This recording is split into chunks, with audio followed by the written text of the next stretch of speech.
Hello दोस्तों, कैसे हो? आपका स्वागत है इस चैनल पे, चैनल 9 नॉलेज में। आज का विषय बहुत ही बढ़िया विषय है। आज के विषय के अंदर महाराणा प्रताप ने कैसे अपने मुगलों के सामने लड़कर अपने गोरिल्ला युद्ध का जो सामना किया था वहीं पर है। तो मित्र, आज के वीडियो की शुरुआत हो गई और ध्यान से सुनिएगा। एक छोटे से देश ने अमेरिका जितनी बड़ी ताकत को ज़मीन के नीचे डाल दिया, और इसके पीछे जो कोई भी हिसाब से ताकत रहती थी तो वो थी महाराणा प्रताप की। और उसने जब एक नेता से पूछा ये किसके बदौलत की है, किसके फॉलोइंग करके आपने ये सब किया, था उसने बताया कि हमारे भारत देश का जो एक था महान योद्धा, उसका नाम था महाराणा प्रताप। उसी के बलबूते पर हमने उसी का गोरिल्ला जो चाल थी वही सब चल के यहाँ पे अमेरिका के सामने लड़ा और हम लोग भी पराजित होने से बच गए। तो देखते ही क्या होता है, देखिए पूरी कहानी क्या है, बताता हूँ। ये कहानी है मित्र वियतनाम युद्ध की। वियतनाम विश्व का एक छोटा सा देश है जिसने अमेरिका जैसी बड़ी बलशाली देश को झुटा दिया है। लगभग 20 साल तक ये चले युद्ध में अमेरिका को पराजित किया, और अमेरिका पर 20 साल के बाद उसने विजय नहीं ले सका। वियतनाम के राष्ट्रीय अध्यक्ष एक पत्रकार ने एक सवाल पूछा। जाहिर सी बात है कि सवाल यही होगा कि आप ये युद्ध कैसे जीते या अमेरिका को कैसे झुका दिया।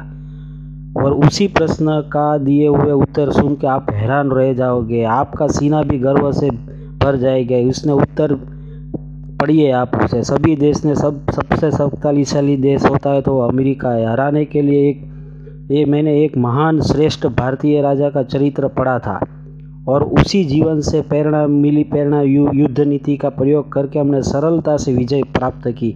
आगे पत्रकार पूछते हैं कि कौन सा वो महान राजा था जो भारत का आपने नाम लिया। मित्र, जब मैंने पढ़ा तब मेरा भी सीना गर्व से चौड़ा हो गया। आपको ये जानकारी बताने के लिए ये वीडियो बना रहा हूँ, तो आपको भी सीना गर्व से भर जाएगा।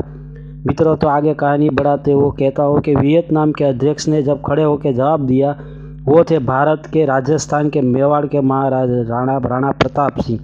महाराणा राणा प्रताप लेते समय उनकी आंखों एक वीरता सी भरी चमक आ गई।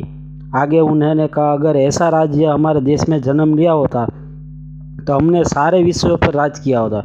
कुछ वर्षों के बाद उस राष्ट्राध्यक्ष की मृत्यु हो गई। उसे वही तो जानने के लिए उसने अपने समाधि पर क्या लिखवाया था। आप ही सोचिए क्या लिखवाया होगा।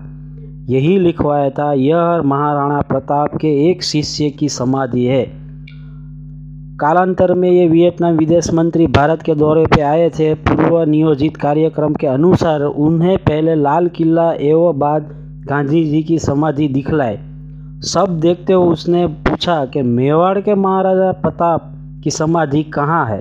तब भारत सरकार ने उस अधिकारी को चकित हो गए और उन्हें वहाँ से उदयपुर का उल्लेख किया।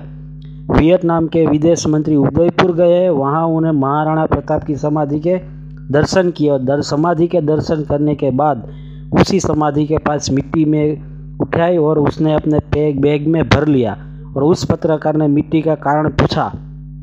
उसने विदेश मंत्री ने महोदय ने कहा, ये मिट्टी शूरवीरों की है, इसी मिट्टी में एक महाराजा जन्म लिया। ये मिट्टी मैं अपने देश की मिट्टी में मिला दूंगा ताकि मेरा देश भी ऐसा वीर सुपुत्र पैदा हो जाए। और ऐसी जानकारी के लिए हमारे साथ जुड़े रहिए। ये वीडियो कैसा लगा मित्र, देखिए हमारा महान शूरवीर महाराणा प्रताप कितने महान थे, उसकी लोग आज गाथा गा रहे हैं और हमें उसका गर्व भी होना चाहिए। तो मित्र, ये वीडियो आपके लिए था, तो कैसा लगे उसका शेयर कीजिएगा और